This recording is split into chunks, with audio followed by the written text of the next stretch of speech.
तो किस तरीके की रणनीति रहने वाली है? सिंपल सी नीति है कि काम की नीति करें। किस तरीके के बड़े मसले आपको नजर आ रहे हैं इस आपके क्षेत्र में जहां आप सक्रिय हैं? सबसे बड़ा मुद्दा तो हमारे किसान भी संघर्षित हैं कि आज तक उनको उनका मुआवजा नहीं मिला। टैक्स के नाम पर हमसे सरकार हर वो चीज़ वसूल रही है जो वो वसूल रही है। लोगों के आज तक कोई सुनने वाला नहीं आया। आदित्य जी कैसे कहेंगे कि वो नहीं बदलेंगे? अगर आप में काम करने की क्षमता है, आप लोगों के बीच में जाने की हिम्मत रखते हैं, तो आपको बदलने वाला कोई नहीं है सकता। नमस्कार, मैं विवेक कुमार, आप देख रहे हैं A1 हरियाणा।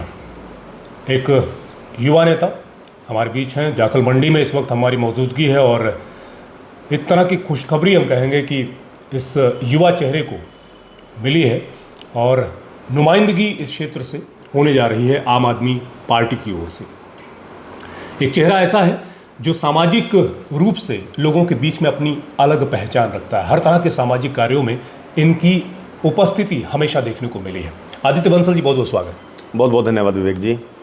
सबसे पहले तो जिस खुशखबरी की मैं बात कर रहा हूँ वो आप हमारे तमाम दर्शकों को बताएं कि पार्टी की तरफ से हरी झंडी मिली। तो पार्टी ने देखिए ये कहा है कि आप तैयारी कीजिए कि विधानसभा नज़दीक है, पार्टी 90 की 90 सीटों पर लड़ने जा रही है। तैयारी करने के लिए पार्टी ने कहा है। और जब खुशखबरी कह रहे हैं वो ये है कि हमने जब अपने लोगों से बात की तो उन सब ने साथ देने का वायदा किया और ये कहा कि हम खुल के आपके साथ हैं। आप चलो, हमें किसी पार्टी से मतलब नहीं है, हमें आपसे मतलब है कि हम आपका साथ देने के लिए तैयार हैं। और जब इतने बड़े हजूम में लोगों ने हाँ किया है या आशीर्वाद दिया है तो वो अपने आप में बहुत बड़ी बात है, जिससे हमारे हौसले बुलंद हुए हैं और हम खुलकर मैदान में आ चुके हैं। पार्टी ने एक तरह से आपको कहा है कि भाई तैयारी कीजिए, और उस तैयारी में आदित्य जी किस तरीके से आगे बढ़ रहे हैं, किस तरह की सक्रियताएं इन दिनों हैं? देखिए, सबसे पहले तो पार्टी का परिवार जोड़ो अभियान चल रहा है, जिसके तहत पार्टी ने एक एजेंडा दिया है कि हर एक व्यक्ति जो पार्टी से जुड़ा हुआ है या जो पार्टी का लीडर है या पार्टी का कार्यकर्ता है, पदाधिकारी है, वो अपने किन्हीं भी 100 लोगों को जिनको वो जानता है, रिश्तेदारों को, उन्हें जोड़ने का हमें प्रयास करना है जी। और ये 100 कोई एक बंदिश नहीं है। अगर आप 70 कर पाएँ 70, अगर आप 200 कर सकते हैं तो आप 200 भी कर सकते हैं। तो उस परिवार जोड़ो अभियान को हम लोगों के बीच में लेके जा रहे हैं। दूसरी बात, जब हम अपने क्षेत्र की समस्याओं को आज उठा रहे हैं, लोगों के बीच में मैं गली गली घर घर जा रहे हैं कि आपकी क्या समस्याएं हैं और इतने सालों से आपको सरकार से क्या नाराज़गी रही है या क्या आपका रोष रहा है। साथ ही साथ जो हमारे मुख्य गांव हैं, जैसे हमारा तलवाड़ा, तलवाड़ी, साधनवाद, सिधानी, चांदपुरा, हमारा जाखल खुद का क्षेत्र हो गया, उदयपुर, पूर्णमाजरा, हिम्मतपुर, नड़ैल, कुदनी, मुंदलियाँ, म्योंद, शक्करपुरा, ये सारे जो हमारे गांव हैं एक तरह से हम घर की तरह हैं, क्योंकि मंडी में सबका साथ है, सबका आना जाना और सब एक दूसरे को जानते हैं। तो जब हम अपने परिवार में आज लोगों के बीच में जा रहे हैं और एक जनसभा या भाईचारे की मीटिंग हम कर रहे हैं, जैसे हमारी चांदपुरा गांव में हुई, मंडी में हमारी छुट्टी हुई थी, बड़ी मीटिंग हमारी 8 तारीख को है अनाज मंडी जाखल में, बड़े शेड के नीचे, जिसमें पूरी मंडी को न्योता दिया जाएगा। वैसे ही कल हमारी सिधानी गांव में है सुबह। तो भाईचारे में जब हम मीटिंग कर रहे हैं कि लोगों को एटलीस्ट हमें उनका नज़रिया पता लगे कि वो चाहते क्या हैं जी, तो हम जा रहे हैं, लोगों का आशीर्वाद प्राप्त कर रहे हैं। मौजूदा सरकार भारतीय जनता पार्टी और विपक्ष की बात करें तो कांग्रेस, लगातार जो चर्चाओं का दौर है कि इस बार जो है समीकरण बदलते हुए नजर आएंगे। ऐसे में आम आदमी पार्टी को आप कहाँ देखते हैं, कहाँ पाते हैं हरियाणा में? इसका तो आपको चंद ही शब्दों में जवाब दूंगा कि इस बार आपको आम आदमी पार्टी मुख्य भूमिका में मिलेगी विधानसभा चुनाव में। चलिए, आप मुद्दों की बात कर रहे हैं, तमाम लोगों के बीच में जा रहे हैं। हाँ जी। अभी किस तरीके के बड़े मसले आपको नज़र आ रहे हैं इस आपके क्षेत्र में जहाँ आप सक्रिय हैं? देखिए, यहाँ से सबसे बड़ा मुद्दा तो अगर आज हम करें, जिसको लेकर हमारे किसान भी संघर्षित हैं कि आज तक उनको उनका मुआवजा नहीं मिला है। उसके बाद अगर हम एक नॉर्मल ज़मीन से जुड़े मुद्दों की बात करते हैं, आधारभूत सुविधाएं जिन्हें हम कहते हैं, गांव में जाते हैं, लोगों को पानी की निकासी का प्रबंध नहीं है, छप्पड़ नहीं मिले हुए हैं, बिजली की समस्या है, पीने वाले पानी की समस्या है कि आज तक चांदपुरा गाँव है, वहाँ की पाइपलाइन 25 साल पुरानी, आज तक उसको नया नहीं बनाया गया है, ना ही उसको ठीक करने की कोशिश की गई है।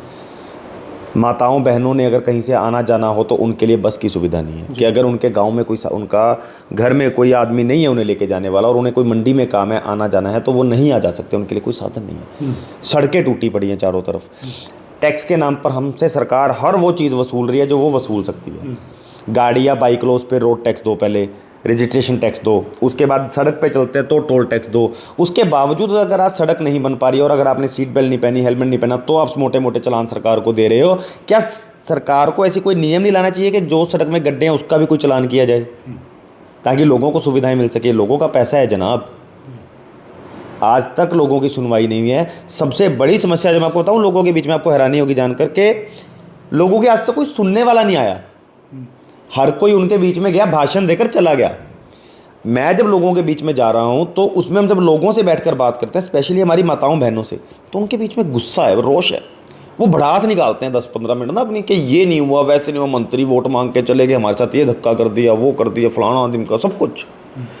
और 10 मिनट बाद जब उन्हें समझ में आता है कि ना तो मैं सत्ता में, ना विपक्ष में, ना हमारी सरकार, तो वो मानते हैं कि कहीं ना कहीं तो हमें उन्हें ये समझाना पड़ता है कि देखिए 5 उंगली एक सार नहीं होती, बदलाव आएगा। अगर हम यही सोच के बैठे रहेंगे कि सारे नेता एक प्रकार हैं तो हम आगे नहीं बढ़ पाएंगे। आज हमारे युवाओं की हिस्सेदारी बढ़ाने की ज़रूरत है हमारी सरकार में।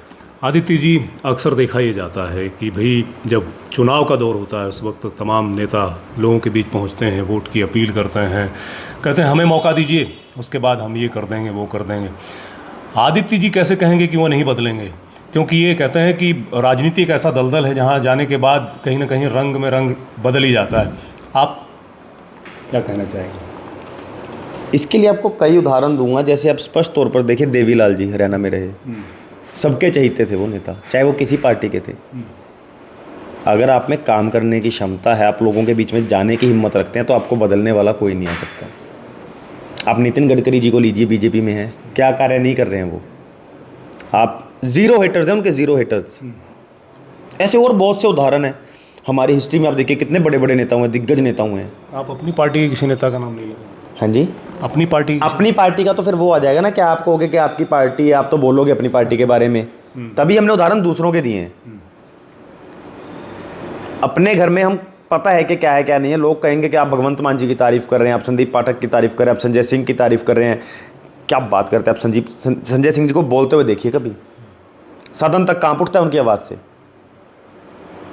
हुए हैं जी, बिल्कुल हुए। अब उन्होंने 3 करोड़ रुपए की घोषणा की है कि जो 3 छात्र यूपी में जो हुआ ना घटनाक्रम, उसके लिए 3 करोड़ रुपए लाइब्रेरी को डोनेट करने की उन्होंने की है। कहाँ मिलते हैं ऐसे नेता? और आम आदमी पार्टी ने तो अपने खुद के नेताओं के ऊपर आरोप लगते सारी उन्हें बर्खास्त भी किया, उनके ऊपर कार्रवाई भी करवाई। आज तक किसी एक पार्टी ने ऐसा कार्य किया हो तो मुझे बताइए। चुनाव लड़ने का मौका आपको पार्टी देती है, अभी तक तो चर्चाएं यही हैं, तो किस तरीके की रणनीति रहने वाली है आदित्य जी? रणनीति कुछ नहीं है विवेक जी, सिंपल सी नीति है कि काम की नीति करेंगे। प्रजातंत्र है भारत देश में और प्रजातंत्र के हिसाब से चलेंगे। आपका एक अभियान जो है बहुत ऑनलाइन जारी था, उसकी स्थिति मैं जानना चाहूँगा, तमाम दर्शकों को बताएं क्या स्थिति है। जन संवाद आप कह रहे हैं जो हमारा जारी है, उसकी स्थिति बहुत अच्छी है। हमें डेली कम से कम 5 से 10 के बीच में कॉल्स आती हैं। हाँ, सिर्फ ये ड्रॉबैक है कि वो एप्लीकेशंस पे नहीं आ पा रही हैं जी। हमारा ग्रामीण क्षेत्र है, लोगों को जुड़ने में समस्या आ रही है, तो लोग फ़ोन से जुड़ना ज़्यादा पसंद करते हैं।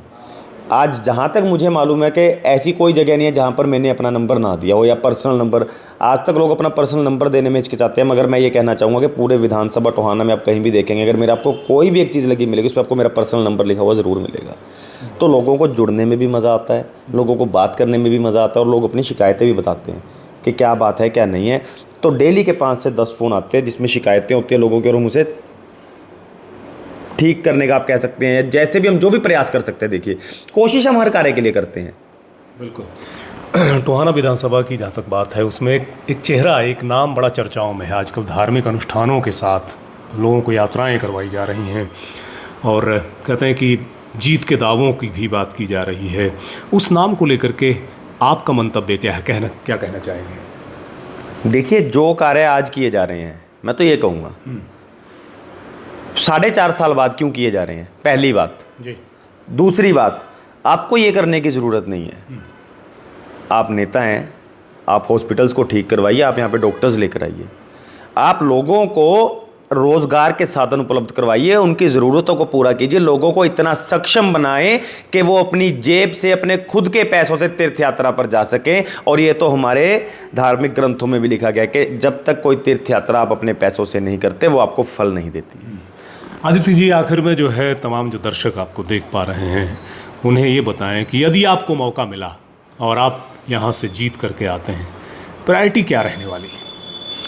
प्रायोरिटी रहेगी जो हमने देखी आज जिस भी गांव में जा रहे हैं हम लिस्ट बना रहे हैं कि कहाँ पे क्या समस्या और किसे ठीक किया जाना चाहिए। जी। तो जो लोगों की मूलभूत सुविधाएं हैं उन्हें उन तक पहुंचाने और लोगों की जो बेसिक नीड्स हैं उन्हें पहुंचाने और आम जो समस्या उन्हें ठीक करना सबसे बड़ी हमारी प्रायोरिटी रहेगी। और आते ही उन सब पे हम पुरजोर तरीके से कार्य करेंगे। बिल्कुल, बहुत बहुत शुक्रिया बातचीत। धन्यवाद। जय हिंद, जय हरियाणा। तो आदित्य जी हमारे साथ आम आदमी पार्टी से, और इनका साफ तौर से कहना है कि प्रायोरिटी वो रहने वाली है जो असल में आम जन की ज़रूरत है, और होना भी यही चाहिए। राजनीति यही कहती है कि यदि आप सच्चे सेवक हैं तो आप लोगों के दर्द को यदि साझा करते हैं, उन्हें समझते हैं, तो ही आप उनके दिलों में राज कर सकते हैं। आदित्य जी इसी परिपाटी के साथ आगे बढ़ना चाहते हैं, और यदि इन्हें इस क्षेत्र से मौका मिला और जीत के साथ ही आगे बढ़े तो ये तमाम तरह की इनका दावा है कि ये तमाम तरह की जो स्थिति और सिनेरियो बना हुआ है, जो तमाम तरह का दर्द है यहाँ के स्थानीय निवासियों का, विधानसभा क्षेत्र का, उसे दूर करना पहली प्राथमिकता रहने वाली है। बहुत बहुत शुक्रिया। आप तमाम लोग हमसे जुड़े रहें, A1 हरियाणा देखते रहें, और इसी तरह की राजनीतिक हलचलों की खबरें आप तक पहुँचाते रहेंगे। लेटेस्ट वीडियोस के लिए अभी सब्सक्राइब करें A1 हरियाणा को और प्रेस करें बेल आइकन ताकि सभी अपडेट्स आपको मिले सबसे पहले।